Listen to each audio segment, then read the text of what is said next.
Which of these things specifically do you not believe can be attributed to normal wear and tear? The screen door was like dented. Okay, screen door. And then the walls looked like they had been chewed on.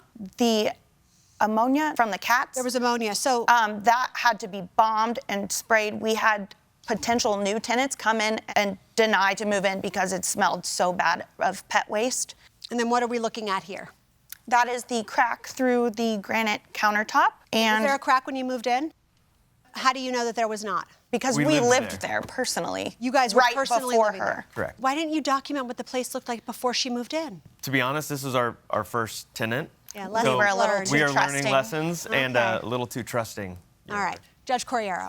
How long had you had this house before you rented it out? It was a little over a year. How old is the home? I believe it was built in the late 70s or early 80s. So it's got some years Correct. on it.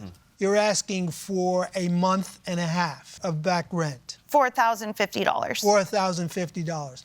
And Ms. Norton, the text messages sometimes clarify for us exactly what your position is and your perspective is. As a matter of fact, when they pressed you about it, when you were leaving, your response was, I absolutely promise to pay you. Yes, Your Honor.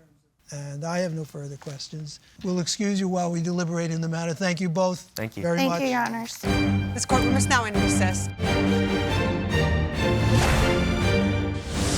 Okay, so it's pretty straightforward for me with regards to the rent. The defendant admitted that she owed half of January, all of February, and that is for $4,050. So that's taken care of. And as far as the damages are concerned, they kept the entire $1,700. They haven't really specified what exactly they're holding her responsible for. What I gathered from what the plaintiff was saying was a sink faucet, and that was backed up by photos. That was $150. Then the screen door, $85. Maybe some cleaning to the carpet.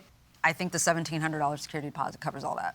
As far as the late fees are concerned, the plaintiffs are entitled to some late fees for January. For sure, we can talk about what they're owed for February, if any. I completely agree with you on the rent and on the late fees. I think they're entitled to the single late fee, $100 if the rent is late. She didn't pay timely in January, didn't pay timely in February.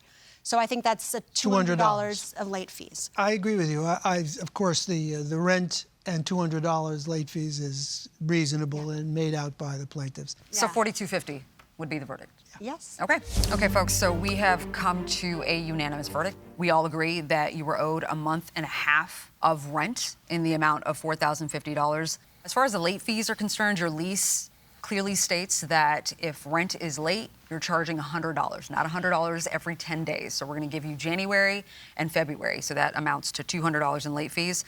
As far as the damages are concerned, you failed to provide her an itemized list of the damages within 21 days. So we're going to call the damages a wash. You kept her security deposit. That should cover everything.